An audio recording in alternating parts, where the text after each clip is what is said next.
Jake Lloyd Bacon, did you hear the news about Roman Reigns being cast as Akuma in the new Street Fighter movie?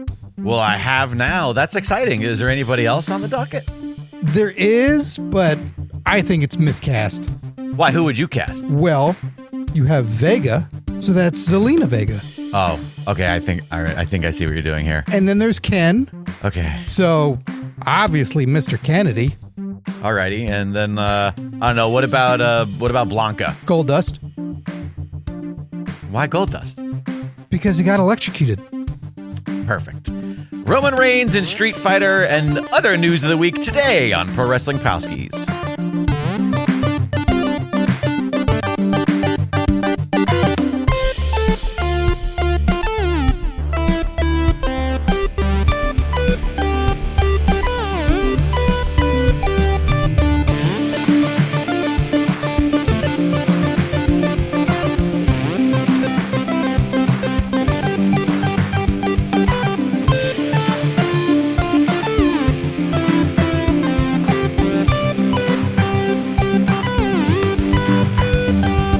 Hey, Scott Narver. Hey, Jake Lloyd Bacon. Hello to everybody joining us out there on the old PWP program. We're live again. Mm-hmm. Yeah. We're here. Well, I'm here. You're there. It looks to be like, yeah. It looks like you're in Saudi Arabia. It's Riyadh season. Yeah. Riyadh season. It's Riyadh season. It's not Wabbit season. We are here. We're back live. We are remote still, but we are live for the patrons. If you'd like to tune into these live and you want to chat with us in real time and tell us how fucking dumb and bad we are at having opinions, well, you can do that by becoming a patron over at patreon.com/PWPalskis. For all we got a loaded show for opinions and dumbicity today. Oh, I'm excited. I don't really know what that's alluding to, so that's fun. I just want to say for the entirety of 2025, the entire Patreon is just $5. $5 measly bucks gets you access to literally everything. All of the bonus features, the live stream. You get entered into the monthly Championship Palski Battle Royal, which, by the way, happens today. Today, our current PW champ, Mike Lucas, who's in the chat, we must acknowledge him, will defend that title today. Will he come out on top for a record tying, I can't remember where it was at, title run? We'll find out a little bit later in the episode today. Scott, how are you? It's true. You brought up the point. It's $5 measly bucks. We're talking like the wrinkled $5 bill that you have in your wallet that it doesn't work in a vending machine. It's no good. Guess what? It's good here. How do they? We love the wrinkly, torn up $5 bills that you can't do anything with. How do they get those? Just insert that into your computer. We'll take it. Okay. Like you have to have a computer with like a disk drive. You have to just mash the $5 bills in there. Yeah, it's good. Patreon will take all of your measly dollars. Okay. Alrighty. How are you, Scott? Hanging in there. How are you? Yeah, same. Last night, just a full disclosure, if you're one of those people who has left reviews on the podcast saying, I fucking can't stand how much Jake talks and I hate his voice, well, you're in luck today because last night we had a social event and it was very loud and I was yelling all night and it was out way too past my bedtime. And then this morning I had a 3.5 hour long production meeting in which I was speaking very loudly for 3 hours and my voice is shot. It hurts so bad to speak. And I'm all raspy and deep voiced, and my voice hurts. So good day to do a podcast. So the social event you went to sounds like it was a rave. Mm-hmm. Yeah, but like one of those like 2000s movies rave where like the music on stage didn't match what the band looked like, and everybody was dancing, but was offbeat. You know? Yeah. And it was just like glow sticks for no reason, and like yeah, it was a total rave. One of your hipster LA raves. I get it. The hipsters are known. And if you're not careful with those glow sticks, you start a California fire. That is true. Most of the fires here. A lot of people don't know that, but hipster raves are the number one cause of LA fires. That and not vacuuming forest floors. Yep. Yeah, you got to get a Hoover out there. Well known facts. Scott, we haven't done a news week in a while because why bother? But you have done your due diligence and you've put together some of the old wrestling news for us to tackle today. Some tids and some bits. I mean, not for nothing, tag team. Tids and bits? Yeah. That is Tids and bits. How have we not have a tids and bits tag team already? That's tids. Because everyone will think that's their dick size. That's tids and that's bits. But what does tids stand for? Bits we get. Bits is obvious, but tids? Well, that's also hard to explain to your kid. Like, if they're saying tids and you're like, yeah, it sounds like he's saying tits. No, tids. Right. T-I-D-S. Right. And then that kid grabs Natalia again, and then it's all kinds of trouble all over again, and we can't go through that again. Understandable. We have, after all these protests of no kings, what does WWE do? They give us a king and a queen, sons of bitches. We got new kings and queens of WWE that were not crowned in the same way as the previous year, which we'll get into. We have King Cody. And we have Queen Cargill. So first name and then last name. Not King Rhodes and Queen Cargill, and not King Cody and Queen Jade. No, we're going for the cuz. Did you watch? I watched it this morning. Okay. Like in its entirety? Or you know what I mean? Meaning, in its entirety. Not fully paying attention the entire time. I was spacing out a little bit here and there, but I enjoyed the show for the most part. I tuned in WWE Night of Champions. Right on. I tuned in like towards the end, or I guess maybe middle-ish. I did not see the Cody match. I did not see that was the opener. How was it? I really, really liked it. Yeah? It was him and Orton, right? Yes, him and Orton. Crowd was fucking way on fire for this. They're both entrances. The crowd was amped. And I really dug the match. It's a really fun, what feels like a chapter 1 of this era of these two guys, because there was a lot to be told later. And I think for the bookend of this show, for Cody and Orton, and for the main event, Cena and Punk, when you're in a stadium and when you're dealing with a crowd that's that hot, you can ultimately go, we don't have to go crazy. Right. Sure. We can keep this pretty simple and people will be way fucking into it, which I appreciated because they didn't go balls to the wall. Right. I think it's solid. I think there's a lot of action and it's great, but it was simple, which I appreciated. Interesting. Right on. Yeah. And then this match was also kind of the template for other matches in the night that just went, we'll do that. Interesting. No one will notice. In what way? Was there spots? Because obviously I didn't see it, so I didn't pick up on that. Got it. Spots and certain things within like what happens in that match. It's certainly worth watching again, even if you know the outcome. Right. I think it's a real solid one. And then there's fun stuff in between too, like Jacob Fatu is just fucking great, and it's cool to see that crowd being him. Nice. When I turned it on just in time to see Sammy pinning Killer Cross. Was it right? Yes. Yeah. Carrying Cross. Sorry. Yeah. So I saw that finish, and then whatever happened after that, I kind of half watched until the main event, and then I watched the main event. And that one's pretty solid too, because it's nice to see whether you can call it a long-term story or not, of Karrion Kross kind of fucking with everybody and eventually getting a match from it. And then at least they made good the internet groundswell of like, we want to see this dude. And the Saudi crowd was into him. So it was nice to see they didn't sit on their hands. Interesting. They didn't I only saw the very finish. They were into it. That they were into it and reacting to him. Nice. Hopefully there's some sense of, let's try this again. Let's do some more. I think Cody was sort of obvious in my opinion, but I wasn't sure who they would give Queen to. And I think as the match was happening, I was thinking to myself, okay, Asuka, Asuka's gonna give her the Queen of the Ring thing, and then they gave it to Jade, and I thought, okay, I get why they're doing this, but I still feel like, there's a little bit more time in the oven. From what I saw of the match. You disagree? No, I'm just trying to figure out how to dance around that comment. What comment? First off, how are you going to wear a mask and a crown as Asuka. Like that's just connect the mask, connect it to the crown, make it one big piece. That's what Cody did. Then she pulls the mask forward. Oh, right. Well, she'll have to just start taking it off this way. Well, it doesn't matter because it doesn't matter irrelevant because she's not the fucking queen of the ring. Yeah, well, that's probably what cost her. She was thinking about it last minute. She goes, wait a minute, how am I going to pull off both? Finishing move.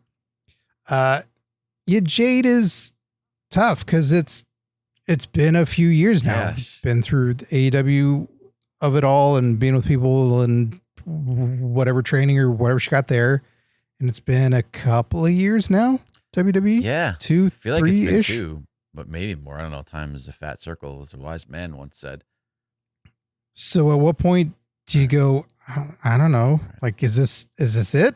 Is this the peak of what it's going to be like in the ring where it's kind of clunky? She's certainly a spectacle. You certainly look at her and you go like, wow, that's a star. And then ding, ding, ding. And you go, ooh, oh. I mean, all right. It looks like she botched the pin to the match. It feels like even the ref was a bit confused because she pulled Asuka so far over that I'm sure Asuka's shoulders lifted up off of the mat on the other side of that. But hey, last year with Gunther and Orton, everybody said that. I don't. For some reason, maybe this is how people are just trying to get rematches, right? I'm sorry. Mike Lucas in the chat says, I feel like Asuka losing may have killed a little momentum coming off her return. I don't disagree, but I think that maybe Asuka's now, that's her job now, is to be like the scary threat, but also there to put other younger talent on the map by saying I beat her. Not that I want that to be her role, but with the landscape in the women's division being what it is, I think like that's going to be where she is right now for a little while.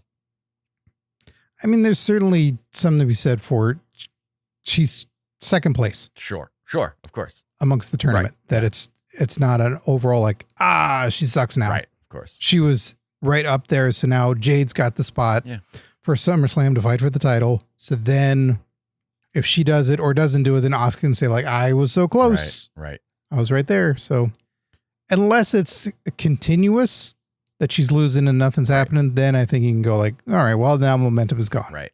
Yeah, that's fair. Well, yeah, congrats to the queens and kings of the rings. The king of the ring and the queen of the ring. And one thing that I thought was kind of funny that we took so much enjoyment out of last year was all the hype around them bringing those gigantic fucking belts that were in Saudi, but they brought them to the States in those huge briefcases. And then it was the ring that they would be wearing on the fingers, the kings and queens, and then it would only be in Saudi. These would be there. Liv Morgan won it. And wait, that wasn't the king and queen of the ring. That was like the wasn't that like a combined champion? It was like, the champion of the champions. Like each champion faced each other. Yeah, it was like a championship of champions thing that we made a bid out of. I could be wrong. Night of Champions. I could be wrong, but I don't think it was King of the Ring that happened. I think that was a different thing. I think they created a championship for Saudi. Oh, did they? Yeah. Maybe it's someone I thought in that the was chat. this thing too. I thought it was just like extra shit that they got. We got Maslam in the chat. I see. Obviously, we still got Mike. Maybe one of them can clarify that for us. But I'm pretty sure that those things weren't Queen and King. I think those were like a cup. Yeah, Maslam says it was something else. They called it something too. It was like the something champion. Oh god damn it! I'm gonna try to look it up. Let's see here. Saudi Championship WWE. So yeah, well, you looked that up.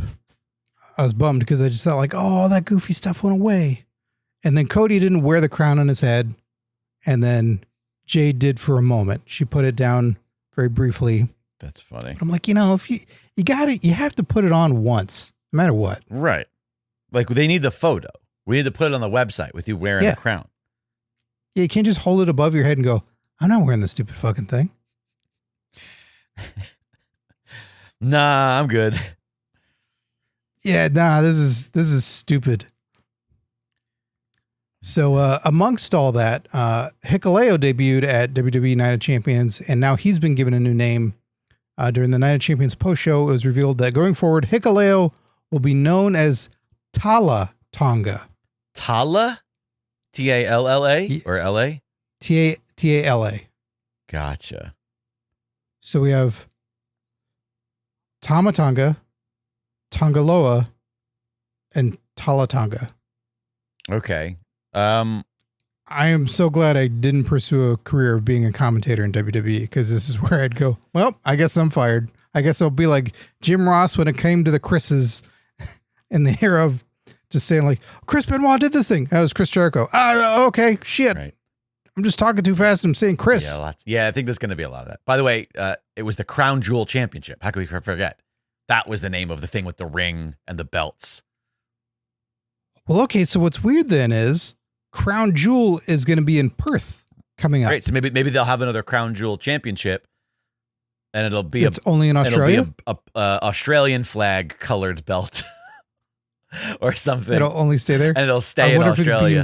It'll be a boomerang. I mean, not for nothing. That makes more sense. If the branding is Crown Jewel, then every country should have like a specific champion. Oh, this is the crown jewel of this country, and that specific belt is specific to that country. Kind of like the US Championship, I guess. That would be our crown jewel, but you get it. Sure. Yeah. And then good news for you in the podcast, Jake. What's that? Me, you, and 30 other men? Yeah. Next year, baby. You know where Royal Rumble's taking place? No idea. Take a guess. Los Angeles. Take another guess. Saudi Arabia. That's right. But is it an actual Royal Rumble, or is it another one of those Saudi greatest Royal Rumble things? Oh, no. This, there is no mistaking. This is the Royal Rumble. This is 100%. It has been announced during the event. It will be held in Riyadh.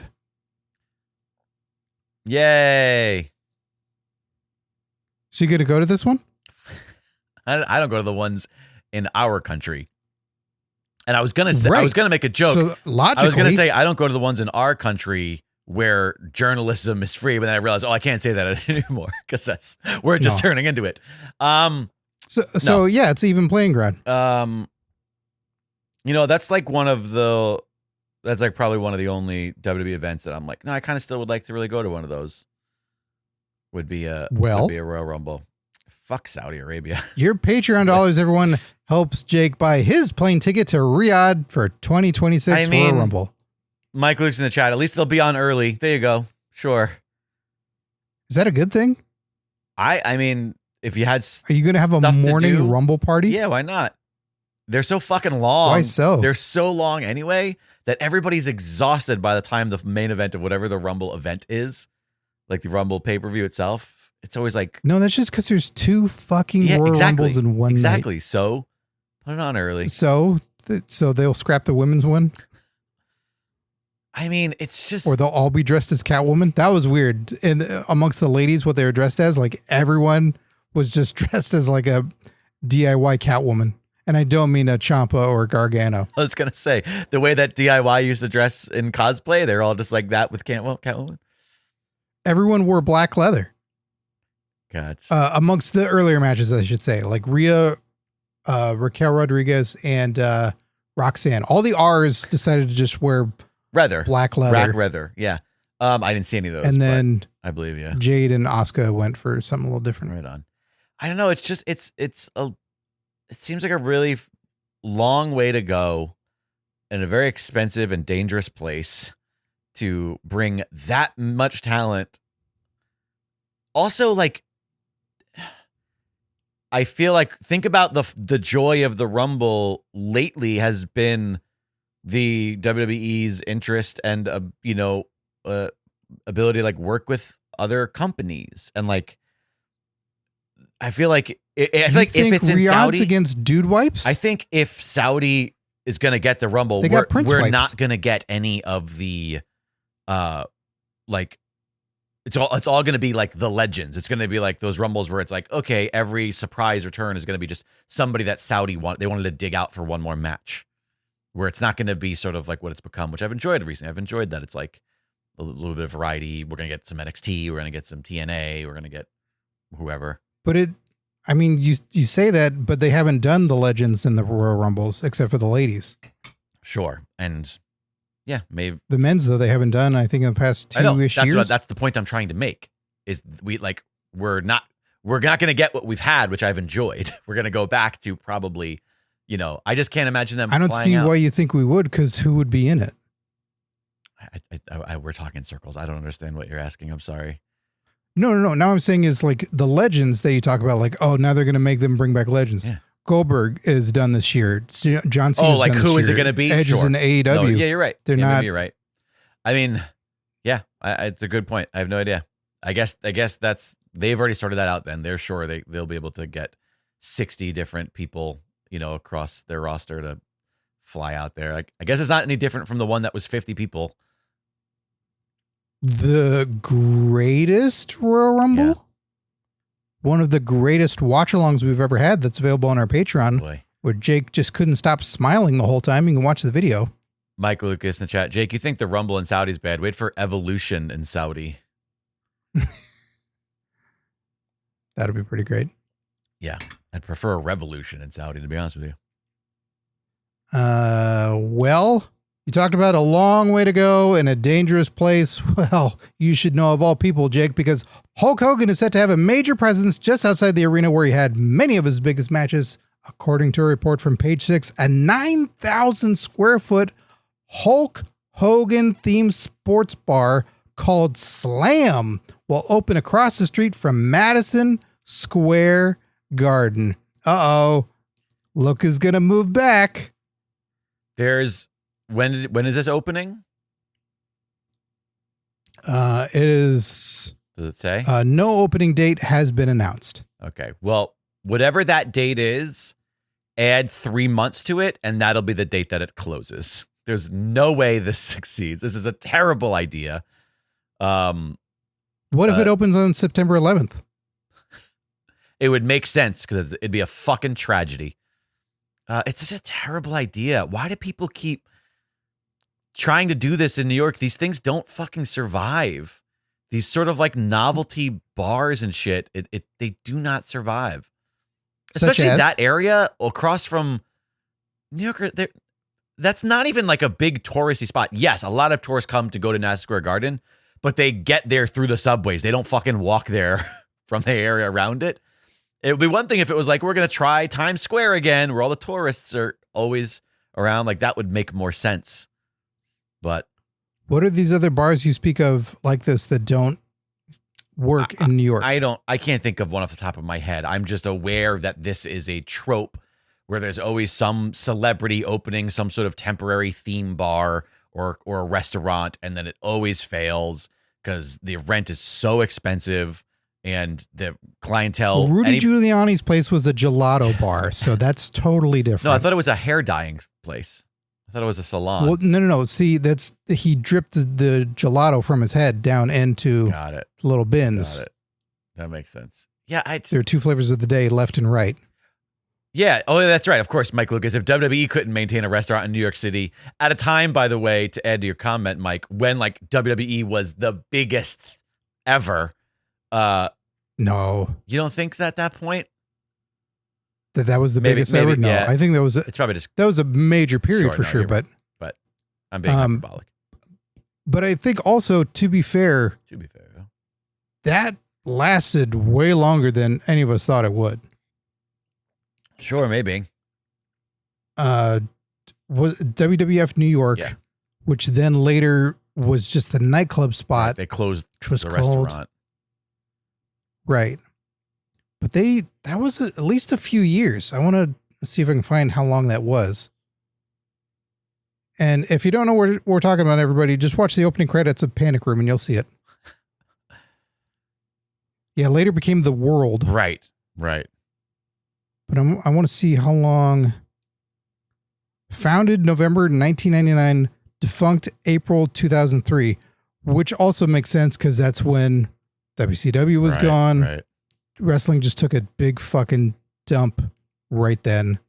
So to get almost 4 years out of a New York themed wrestling spot, it was from 99 to 2002 that it was the restaurant, and then 2002 it became The World.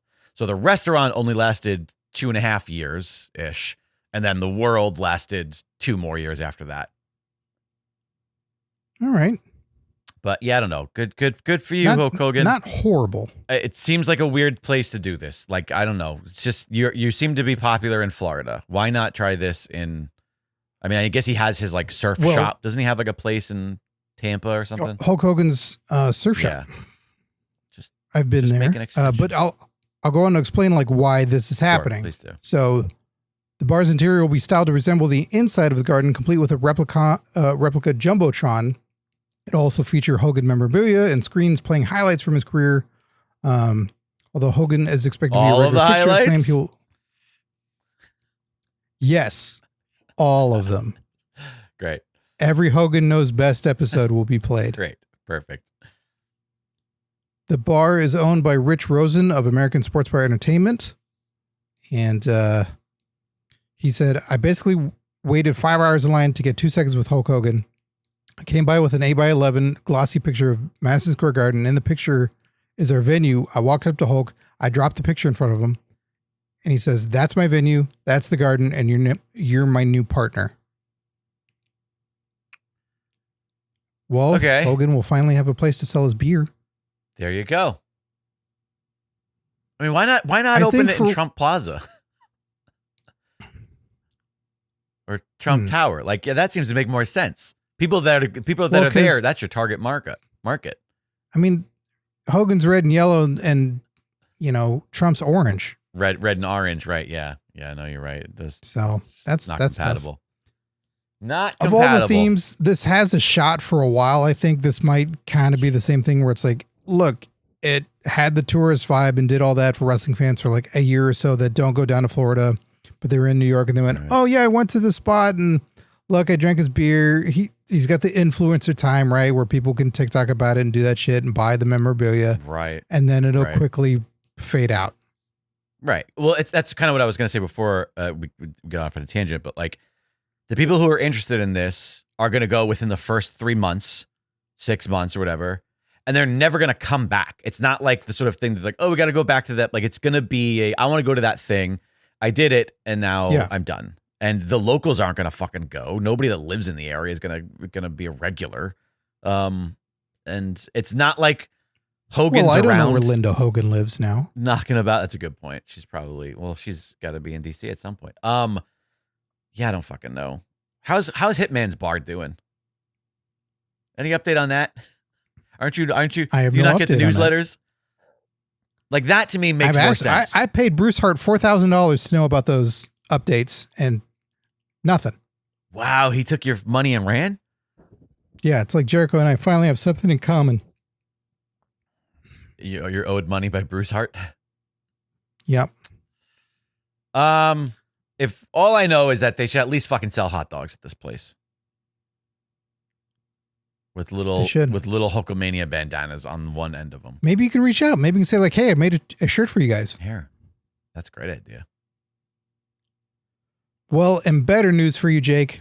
Another hosting of a roast of WrestleMania earlier this year that was done by comedian Tony Hinchcliffe is back.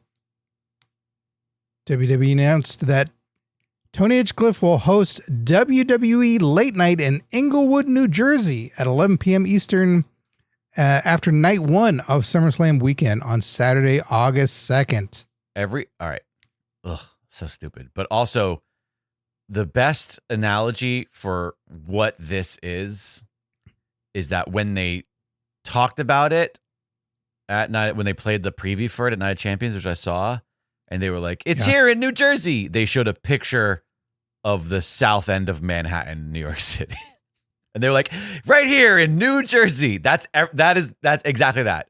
Hey, this is a fun thing with comedy hosted by Tony Hinchcliffe, but it's a photo of New York City instead of New Jersey. Yeah. Well, that was also the WrestleMania. God, which one? But at least they called it New York and New Jersey. At least they were honest. But I know what you're talking about. No, one of the times they were totally not honest. Oh, really? Okay. At MetLife Stadium. Oh, right. Yeah. And they're like, yeah, it's New York, New Jersey. Well, no, it isn't. Yeah, for a while they get away with like home of the New York Giants. Like, yeah, the New York Giants play in New Jersey. Not a lot of people realize that back in the Meadowlands days. But yeah.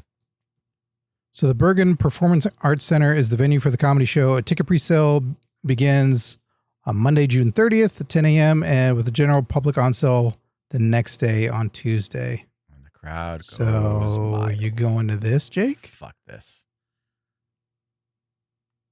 Are you going? You always ask me if I'm going places. The answer is never going to be yes. I don't like any of this. I'm not a wrestling fan. How many times do we have to go through this? Yeah, but you're a comedian. Alex Pierce in the chat. Sorry I'm late. Can you please start over? What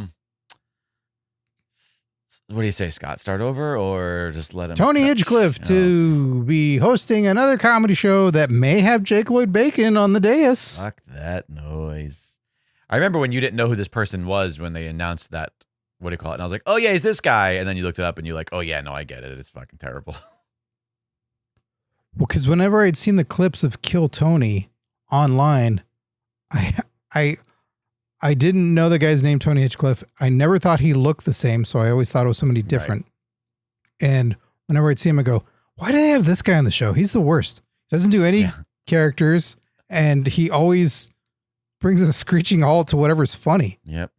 And then you go, no, that's the guy. Way. And I go, oh, well, no wonder. Even that show's just a shitty, raunchy, extreme comedy version of a fucking show Doug Benson did 500 times better years ago called The Benson Interruption. And that was fucking fantastic.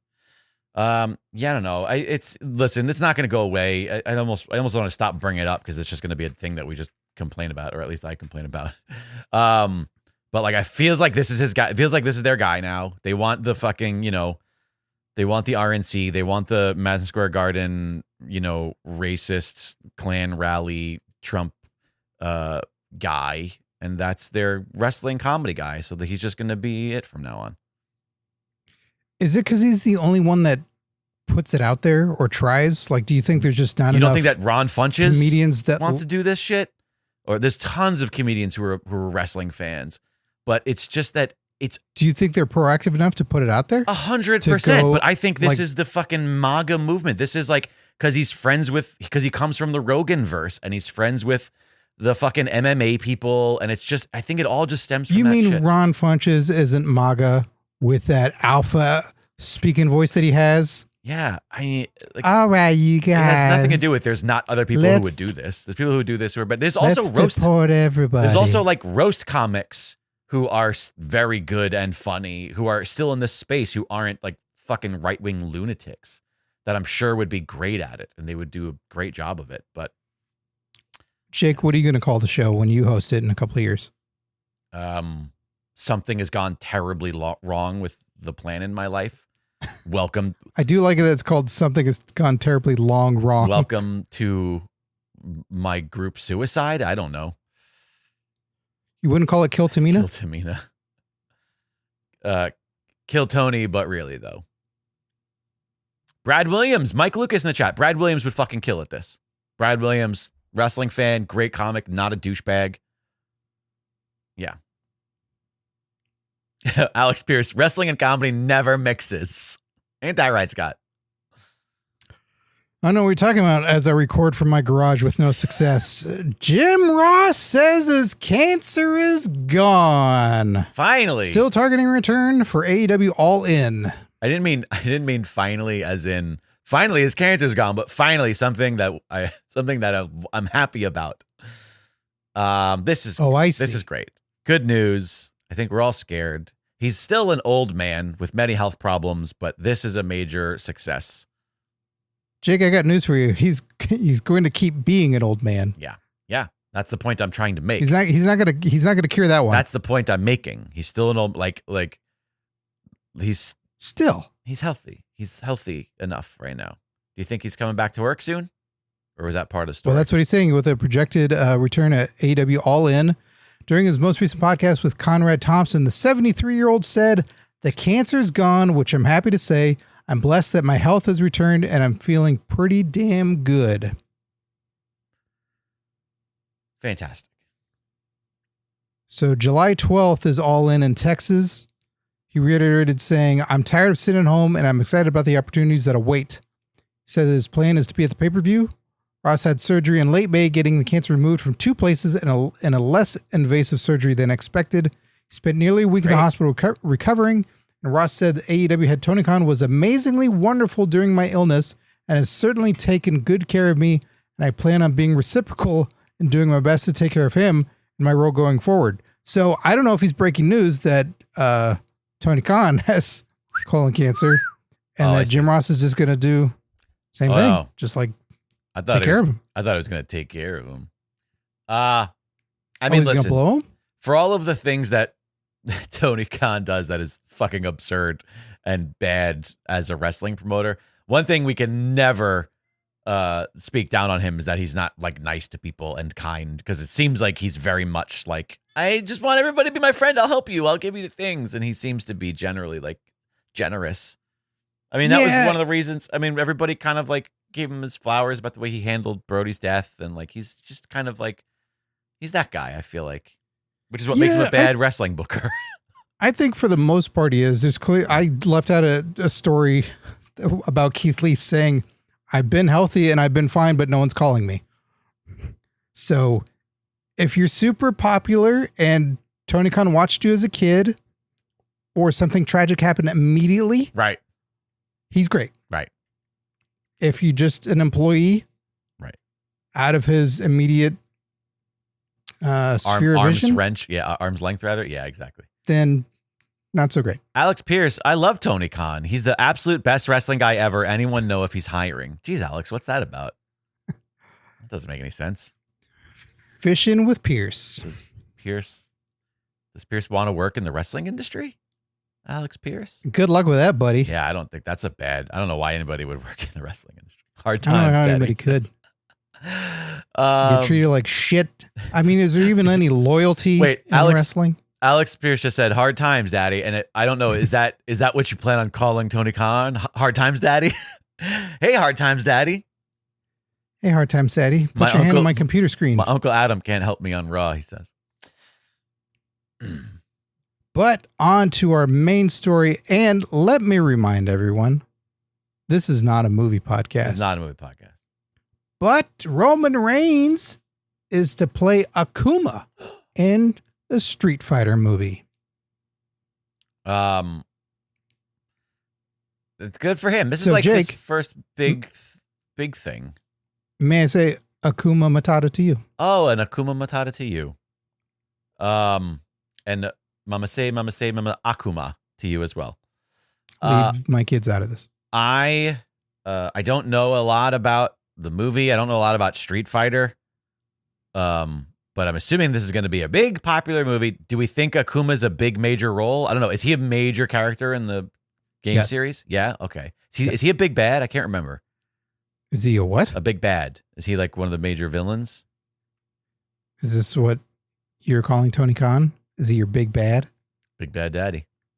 So essentially in the world of Street Fighter 2, for your sake, you had, what was it, 12 fighters? M. Bison was the main bad guy for a long time. Right, yeah. And then it was shortly there afterwards in the series, like there's a hidden character and then this other Ryu Ken type fighter, the same fighting style. Right. And that's Akuma. Right. He was like a dark demon possessed guy. And has all these huge Benoit beads on him. Right. The ones that don't fit anyway. Right. And this is a major deal because now for the most part, like M. Bison's in it, but Akuma's kind of gone up and above in popularity. So that's probably the route they'll go because usually it's mysterious in the beginning, like who's he with? Is he with either side? Is he his own guy? And this is, without any real knowledge on the situation, but this might be the first kind of big TKO entertainment crossover hit that they could get out of this, right? Like taking a major superstar that they have that has had an acting role or two, very small, that was associated mostly with Rock, but yeah, exactly. Most stuff to hang out with his cousin or whatever. But now it's, hey, what if we landed you a major Hollywood role and a major IP for a major release? Right. And they potentially got Roman Reigns in the mix of all this. So I don't think there's any fan demand of, hey, you know who'd be great for that role? That guy who doesn't act much, but has cool hair and nice teeth. Right. You think they're going to make him wear false teeth on top of his false teeth to make him look like... Because doesn't Akuma have like... Why do I want to say he's got like sharp... Like he's got like not like vampire fangs, but he's got like... Look him up. Oh, I guess I'll look him up. No. We can't share. In most iterations, no. He's just... I can't do it. He's massive. Got it. Okay. Like huge hair. Yeah, I recall the hair. I recall that he's all like red and kind of fiery, right? Like that's his whole vibe. Yeah.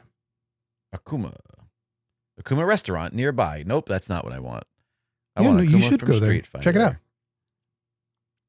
So I'll read a little bit as you're looking up Akuma. Just looking up not photos. to share with the audience who are watching visually. I can't. We're not set up to share screens on the Zoom. I didn't do We're not part. set up to share screens, everybody, so fucking back off. The Hollywood Reporter announced that Reigns' Joe Anai will be playing Akuma in the upcoming film. It was first reported last month that Reigns was in talks to join the cast, with Hollywood insider Jeff Schneider saying Akuma is the character Reigns will be playing. Akuma is a villain in the Street Fighter games and is described as emotionless and a powerful warrior.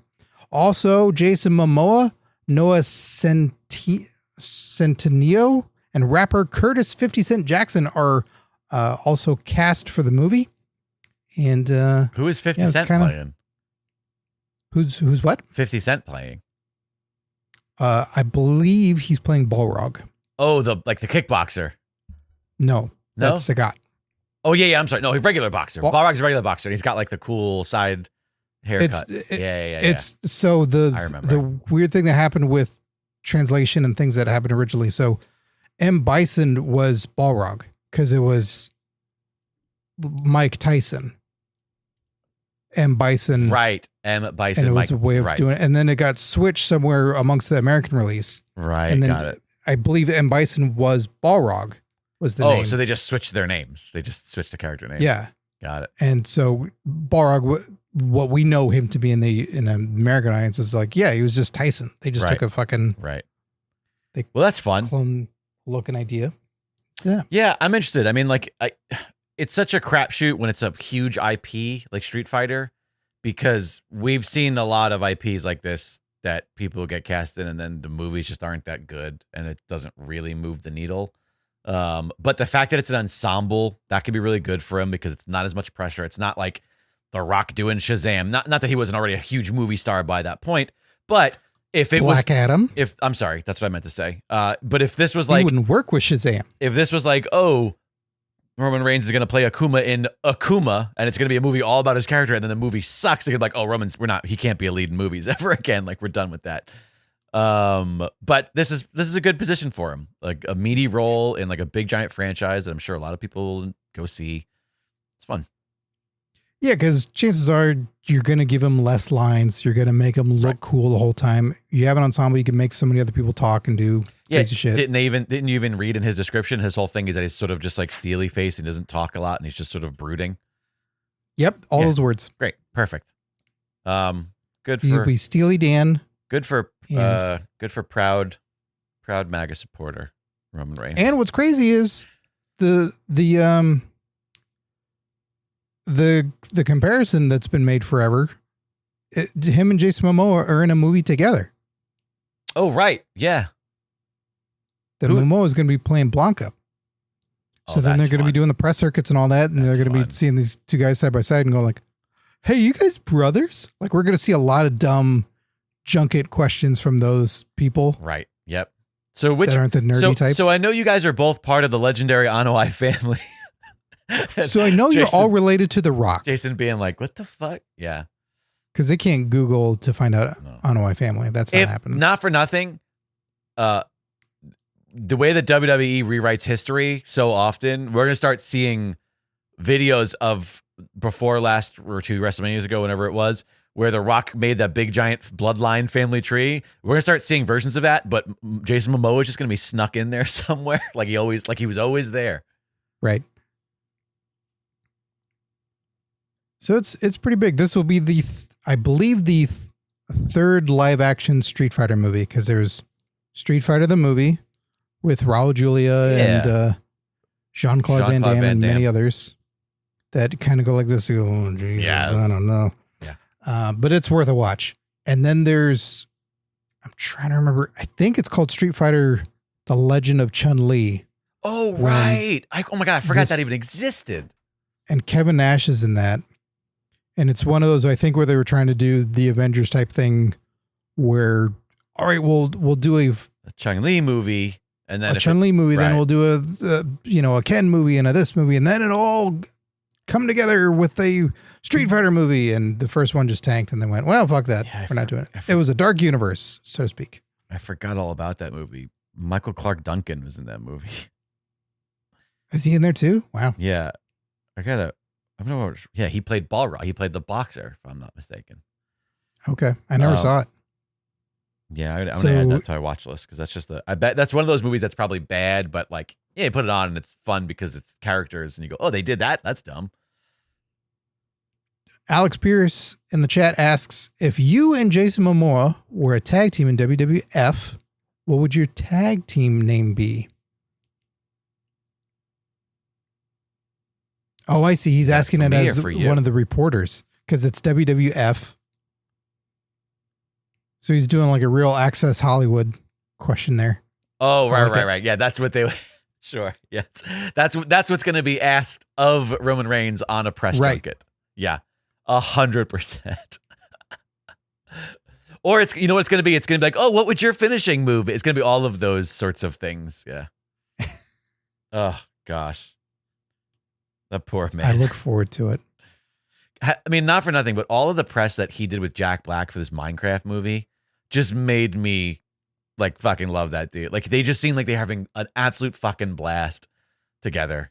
And I'm like, you know what? The fact that Jason Momoa made those sweaters or whatever. Yeah. He had them bought. The garb. He bought them from somebody who makes them that he likes a lot. He didn't make them himself. Oh, okay. I thought he was saying that he made them. No, it's like somebody he knows that he likes, and so he asked Jack Black what his favorite colors were, and he made one for Jack Black. But yeah, that was cool. And then they're just wearing them together and having a good time, like that sort of vibe of like they're buddies. They get along, they like each other's company, and then they do the junkets and all that, and you want to watch all the extra stuff because they're having a good time. Right, that's really cool. But yeah, I mean, it'll be interesting. My bar is kind of low for what this movie's gonna be. So I just feel like, maybe it'll be great and it'll surprise us and it'll be great for Roman. But I think it might just be, this might just be his Mummy Returns. I'd say this. It's a low bar for Street Fighter movies. Right. Yeah. So the chances of this being either just okay on the surface of a modern audience going like, all right, we got a Street Fighter movie and it's better than the other ones. Okay. Mortal Kombat's getting the second movie. There was the groundswell of wrestling fans for some fucking crazy reason to me saying that the big tease at the end of Mortal Kombat was the newer Johnny Cage is going to be in it. Right. And it wasn't shown of who it's going to be because, they didn't know if they're going to make another movie or not. But the wrestling audience was saying it should be The Miz. Okay. And it's like, what? Because he kind of looks like him and he made shitty direct-to-home video action movies, but he's not a martial artist. And he doesn't do the splits. He can't do that. Yeah. Yeah. And it's like, he's okay, but if anything, come on, we can do better. The irony is that wasn't Cage kind of Jean-Claude Van Damme-ish in the original franchise? Wasn't that kind of the space? Well, yeah, let me see. I mean, I'm sure there's plenty of people that would be good. The whole story goes of, I believe, I may be getting some of this wrong, so correct me, chat, when I fuck something up. But when they were making the original Mortal Kombat game, they reached out to Jean-Claude Van Damme and wanted him to be a major star in it. Right. Yes. Yeah. And he had turned it down because nothing like that had existed, really, or any of the home console games that had any semblance of this, didn't work well, and there was just no reason to do it. So he turned it down. They made a Johnny Cage that was similar to him. Right. Okay. See, that's what I thought. In certain aspects, and then it just kind of blew up over time. And then only recently did, I think, in Paul Bianchi's favorite game ever, Cousin Paul. Yes. Cousin Paul, I just threw in the Bianchi there by association. But Cousin Paul's favorite Mortal Kombat game of all time, Mortal Kombat 1. Yes. He's the only person that feels this way. Jean-Claude Van Damme is a alternate version of Johnny Cage in like a DLC pack. Gotcha. Interesting. So he actually finally, 30 fucking years later, he's like, okay, I'll do it. Times are tough. I'll take your money now. But Carl Urban is going to be Johnny Cage in the new Mortal Kombat movie. That's a good, I like that. He's good for that. Because he's got that smarmy, smug, fun, like, better than you. But yeah, that's a good one. Even though I don't think of him either as a martial artist. But I feel like, you can figure it out. Teach somebody. No, but he's got, at least with him, with all the stuff that you're saying, like, he's got the creds behind him. Yeah. He's Dread, he's Bones. Oh, yeah. Like, he's transformative and can be really solid, and he needs his due. Miz is fine. Yeah. Well, it's interesting you say that, because this is not a movie podcast, by the way. No. That doesn't really exist anymore. I can't think of like a martial arts action star that's not just somebody who's still making movies that was doing it 20 years ago. Like, there's no like person right now that's like, yeah, that's our martial arts guy. Because I feel like the action movie stars have all just become actors who started doing action, and action has become, like, think about who our action stars are now. It's like fucking Tom Cruise, Keanu Reeves. Like, those are our like action dudes now. Liam Neeson. The Jason Stathams. Yeah. But I don't really think of them as martial artists. Donnie Yen is hit a global stride now. Sure. I don't know how much longer he can keep going. That's the thing, is I feel like, these are people that like been doing it for 20 years versus like a new person that's come along and been like, Well, but that's what I mean with Donnie Yen, as far as just like internationally. Before it was that it's like the Asian market. Yeah. And now it's it's Man, more global, but Iron Monkey. Michael Jai White, same thing. Michelle Yao. All those are older, and you're getting to the, how much longer can you do it? The guy, Hugh Kwan, you know what I mean? Like, that's sort of an example of like, but again, he's 50. Kind of new, even though he's a child star. He's kind of new in the sense that, like, he hasn't been making movies for a long time, so it feels like a fresh new action star. He's been a fight coordinator that we didn't get to see him on camera doing it. That's probably the closest thing to what I'm talking about that exists right now.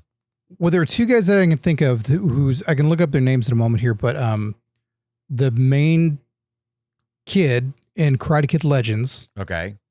I think he's a martial artist, because I don't know how else you land that gig. You're talking about the older kid, not Will Smith's son. No, not Jaden Smith. I'm talking about Karate Kid Legends. Gotcha. The new one. The new movie. Yeah. So that kid. Okay. And then a kid's name that I've never heard pronounced, so I don't know it. The kid who was in Cobra Kai, and he's in Blue Beetle. Oh yeah. He was also in the TV show Parenthood.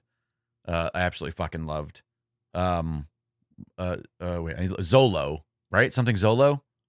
I don't know how to pronounce it. Wait, let me look it up. Hang on. Yeah, Xolo. Yeah. Maraduena? Yes, but his name is Zolo. Yeah, Zolo Maraduena. He definitely knows a fair amount of martial arts by this point. Yeah, you're not wrong. He's a good one. Yeah, he was a child star in Parenthood. He's a little He's kid. a star to me, goddammit. I love him. Just a little kid. All right. Well, anyways, this is not a movie podcast. Alex Spears says his name is Zolo Sokoa. Okay. Good job. I love you, Zolo. Okay. You do source issues? Thank you so much for gathering all that fantastic news. We do have a hotline call to get to, but before we do that, it is July 2nd, just a couple days before Independence Day. And we're going to find out right now whether somebody is going to make current PW champ Mike Lucas independent of a championship. That was a long fucking journey for that. I don't even think that made sense. Did it make any sense whatsoever? I don't think it made sense. I should say you cut out, so you should do it all over again. Great. Not for me, because I'm the master or stream where the listeners hear it the way I hear it. Time to pick a PWP champ for the month of July. If you're not sure what this is, head on over to patreon.com/PWPalskis and find the fuck out, kids. current PWP champ Mike Lucas, defending his title right now. Winner gets their name in lights and the opportunity to pick a watch-along match to be featured on our Watch-Along Wednesday series. Here it is, Scotty. Ready? Is Sushi Pants ready? Oh, you vanished. Oh, and now you're back. All righty. Ooh, I'm getting my fingers in there. I'm mixing them up. I'm grabbing just one. Oh, that one. I wonder who the person that fell was. That was like they were climbing the ladder and one of them fell off and the other one's going to grab the briefcase because we're just keeping on our brand. And new PWP champ, Andrea Beeler. Whoa. Andrea Beeler, congratulations. New PWP champ for the month of July 2025. I look forward to seeing what Andrea has in store for us over on the watch along. Thank you, Andrea. Thank you, Mike Lucas. She had a great run. Hope you had fun. Thanks to each and every one of you who continue to throw your name in the jar if you want to have yours in it. Once again, every $5 towards your Patreon gets your name in it. So you could stack the deck. You could just, one month, you could just put in like $50 and just be like, fuck it, I'm winning this month. I don't care. Because this is pay to play, baby. This is unfair and very cheaty. Stack the odds. This is like what wrestling factions, I don't know why in the world of wrestling, for WWE specifically, okay, you would think come November that wrestlers go like, hey man, we're now we'll figure out a fucking name, but come with me. And then they all just start loading up and go, we're all entering the Royal Rumble. And we have a 12-person faction. So we know we're riding the coattails of fucking somebody in this thing. Come on. By the way, Andrea Beeler's victory now makes her tied with Gilbert for most wins of all time. At 8. Which just goes to show you there's no limit to how many times you can win. And of course, Andrea now entered into our end of year championship giveaway, along with the mega super prize pack, along with current entrants Alex Pierce, Mickey Bell, Mass Llama, Tony Griggs, and Mike Lucas, all in that. So once again, thank you guys so much for being patrons. Scott Narver, we should go take a hotline call. What do you say? I say okay. All right. And all the rest of you can always call the hotline, 747-666-5606. Anytime, questions, comments, thoughts. You're a Street Fighter cast. We welcome it. All right, we're going to go do that. Scott Narver, say goodbye to live stream. Bye, live stream. Bye. Thanks for being here. You heard the man, 747-666-5606. That is the number to the Pro Wrestling Palskis hotline. You can also send a voice memo to hotline@pwpalskis.com. We'll put it right here on the show, just like this. Hey there, Palskis. It is Mass Llama of the Legendary Fighting Federation, and I was calling my thoughts on King of the Ring. I've decided that I don't care much for the idea of the King of the Ring getting a title shot at SummerSlam. It's a great reward, but it really limits who's going to win to a number one contender. Or, like, you know what I mean, a top guy. And a top guy doesn't need to win King of the Ring. Some mid-card guy who's just kind of floundering needs to win King of the Ring. Give them that boost. And, you know, maybe a new King gimmick, like y'all were saying. King Sheamus was great. King Nakamura, I believe, helped change the guy's career around, at least for a little bit. You know, so many people had fun with it. King Booker had so much fun with his King of the Ring victory that, yeah, I think King of the Ring needs to be more of a mid-card elevation turn boost, not a way to get to a main event or a main eventer. All right, those are just my thoughts. What are your thoughts? What makes the better King of the Ring reward? All right, have a good day, y'all. Bye. Mass Llama of the Legendary Fighting Federation, thanks so much for the call. Mass Llama doesn't like that it is it's now just like a Rumble victory where it's like you get the championship spot. Well, that was brought into play 2002 with Brock Lesnar, where they raised the stakes and went like, hey, now you get an immediate reward. I don't know how long it stuck around, but it was gone for a long time. I mean, the King of the Ring was gone for a long time. Yeah. But then it was just, you know, same with Queen in the Ring. It's like, yeah, you're just You're just this. So to bring back a title shot, I like, but I can see how it doesn't mean as much when there's someone also walking around with a Money in the Bank briefcase. Exactly. Because that just happened and they also have a title shot anytime they want. So that is a bit of it could be a mid-carder that has that and can be elevated at any moment because they can cash it in. And then just, we're in, we're in July technically right now. July 2nd by airing. So, we also had the Rumble a little while ago that also has the title shot, but that is, of course, the main reward that anybody wants to get. But when we technically have it 3 times within 6-ish months, it does seem a little stale. I mean, to his point of like it being to elevate mid-card people to the next level, like why not make it for the IC titles or for a mid-card? Like why does everything have to be for the world title too? Why can't you just use the tournament to thing? But also, I also liked it when just being the King of the Ring or Queen of the Ring now was the reward. Like it's a title. It's a thing that you get. And that does get diminished when they're doing it the way they do it, where they're spreading it out. It's not all happening in one night. I think if it did still all happen at the event, King of the Ring or Queen of the Ring, and they have their 2 separate nights or whatever, then you can get away with not giving an additional reward. Because the reward is like, hey, I won this pay-per-view. This event that you are at, I won it. And I got paid really well. And now I'm this year's King of the Ring, this year's Queen of the Ring. Like there's story inherently in that. But when it's like, oh, we're going to have a match here and then a match here and then the finals are at this event, I feel like they write themselves into a corner where it has to be, you have to earn something more than that because it's not as big of a deal anymore. Right. It's just a series of matches at that point. I think there's also something to be said of, I like the title match idea.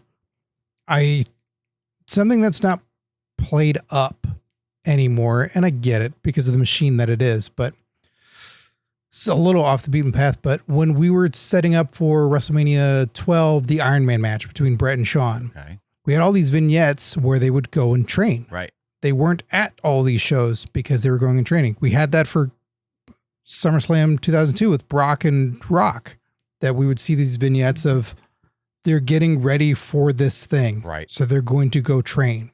So you have everybody else in play and you're going to see all these other superstars. But right now you might see one of them on a show and they're going to talk a little bit. But in the meantime, they're going to go train for this fight. So I think it would be kind of cool if maybe you said, all right, the King of the Ring, they are going to get a title shot, but they will get a couple months to train after they've been through this huge gauntlet for the biggest opportunity of their life for this. And then you say, maybe it's 2 months down the line or 3 months down the line of that. And you can play up the story of what are you going to do? You went through a tournament and all this, you get a little time to recuperate. The championship landscape could change in that time. So whoever you're training for could be different or wrong, but maybe it's just not the instant gratification of you get the title shot at the next PLE. Right. So you're just the next one. Right. But to put the time investment in and be able to look back at the career, like, did it take them a long time to get to this spot? What does it mean? Right. Are they now injured because they did a tournament and had to fight so many fucking people and they're worried that they're not going to be 100%? Like, I think there's so much you could do with what is coming that you could still make it a title shot, but make that more of a story element than just next. Yeah, that's a great point. It's like we talk about how there are occasions where we like the sportification of wrestling, where it's like, oh, this is about a win-loss record. This is about, like, let's treat it like a sport, and everybody should be after the prize, the grand prize, the championship, right? But, like, variety, baby. All walks of life, all flavors ice cream. Isn't that what Triple H isn't that the analogy he used to make? Like, why not? I thought it was all the different smells in the air. Different smells in the air. That's just the, you got big the WWE locker room. Oh, I see. But yeah, no, it's a great point. Like, yeah, like tie it to something. Just tie it to a part of what you're doing. Also, they do this every year where it's like, War Games is coming up. Let's find a story to write into War Games. How is this any different then? Yeah, when you pigeonhole yourself into the time frame of, well, this event has to have this thing happen, exactly. rather than, the Royal Rumble, there has to be 30 competitors in the match, and that's it. Like, there's nothing else predicated on it. So that one works fine. It's just who's the 30 that can or will show up, or someone will knock them out in the ramp, and then the rules this year say the person who did it can then take their spot. Right. Any of that bullshit. I don't mind, for a period of time anyway, like this past 2 years, Orton has been in the finals for the King of the Ring, and he hasn't won it either time. And Cody wanted it so bad to get in there and take that spot, and Jey Uso was likely to get in, but we're dealing with the high caliber talent going for this. And I think because we quickly rushed through it, it is a little lame where it's like, yeah, but these are just the main event guys that get in. But the payoff was we got Cody and Orton. I really dug that. I really liked the match. I really liked the story that was told, and that it was that. If it kept being Cody in the tournament, even Orton chasing it, at a certain point, I'll get bored of it. Sure. But I think it's inevitable that, yes, it will be someone that will be elevated in some way, but the desperation of, I got to beat John Cena, it's tying it back to a little bit is, I don't think we get to hear enough when it comes to the King of the Ring where they went, hey, all these matches are going to have 4 people in it, and every single one of the men's ones that are qualifying fucking matches all had interference from Bloodline or Seth's group. Every single one of them fucking had it. It's the same story over and over again. Yeah. It was that same shit over and over again, rather than the person getting through one-on-one or however they did it and getting onto the next person. And all the while, it should be, you have to face John Cena, right? Possibly CM Punk for this title. And you're going to have to fight all these guys. Are you going to be able to do this? Do you think this is the right time? Would you rather wait till next year, winning the Royal Rumble, and then maybe there's someone else that beats Cena and you have a better shot then? Like, make it about the end goal. Right. Make it about, like, all these people are going to potentially face John Cena. What does that landscape look like? Penta could fight John Cena. Right. Is that crazy? Right. What are Penta's thoughts on John Cena? Yada, yada, yada. Could be El Grande Americano. Sure. Right, yeah. Well, there you go. Thanks so much again for the call, Mass Llama. What's the number again? 747. Mass Llama's phone number? 747-666-5606. If I don't think that's it. I think there's a 2 in there. You have a thought it out to us. Are we on video still? They can't see us. No, we stopped being live ages ago. Remember? His number's on my phone through the call thing. I could show it off. Oh, like in the voicemails in the Google line. Yeah. Oh, yeah. Maybe that's what we start doing. Maybe if you leave, start doxing our, if you leave our Patreon, we'll start giving away your private information. Yeah, we blackmail people. John Cena thinks he's in a toxic relationship. We'll show him. We'll start blackmailing people who bail on us. I'm pretty sure Patreon has rules against that. We'll probably get sued and be murdered by the Patreon murder police. Meh. All right, well, there you have it. Scott Narva, we have to thank our current Patreon Palskis. Yes, of course. Thank you to all of you for your support of keeping the show going and the lights on in whatever, a house, a garage, whatever it may be. Gosh darn it. So thank you to Adrian Avina, AJ0314, Alex Pierce, Alice Rader, Andrea Beeler, the new PWP champ, Gilbert Short, Mass Llama, Mexican Stallion, Michael Beltran, Mike Lucas, Suicide, Tim Redbeard, Tom Hader, and Tony Griggs. Thanks to each and every one of you for your continued support of the program. Could not, would not, should not do it without you. Hey, if you want other ways to support, you got to head on over to pwpalskis.com and check out all the stuff. You can check out the shop. Snag yourself a sweet PWP hat, a shirt, phone case, mug, all sorts of fun stuff over there. Get yourself a nice hoodie. All sorts of different branding, some more vague than others. There's something there for everybody. Find us on the socials at PW Palskis, at Dragon Wagon Radio, or it's Dragon Wagon, depending on where you go. Just Google Dragon Wagon Radio. You'll find it, or Pro Wrestling Palskis. He's at Scott Narver. I'm at Jake Lloyd Bacon.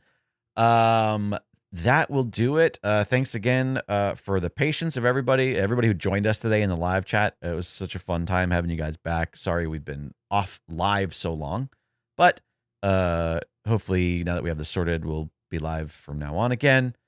And yeah, that's all the stuff. Anything else to say, Scotty?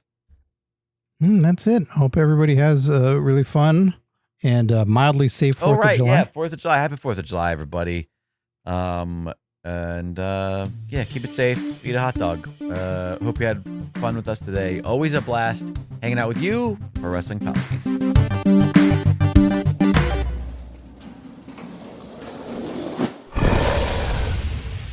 It's Dragon Wagon.